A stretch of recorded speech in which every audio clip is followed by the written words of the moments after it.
हा धनेश पक्षी.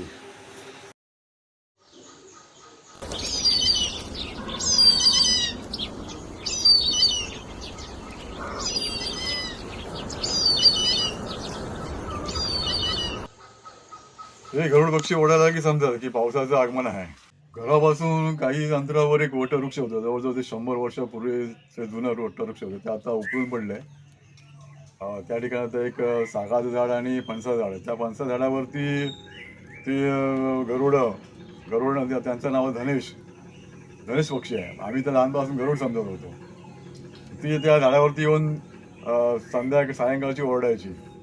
आणि मग आम्ही तर लहान असल्यामुळे आम्हाला वयस्कर माणसं आम्हाला सांगायची की ती गरुड पावसाला बोलवत आहेत. पण ती आता आम्हाला समजतं की ती गरुड नसून धनेश पक्षी आहे.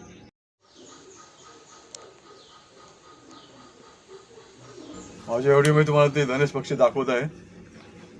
आणि हा धनेश पक्षी जंगलाचा शेतकरी असा मानला जातो. कारण तो सर्व फळे बिळे खाऊन सगळे बिया सगळे पसरवत असतो.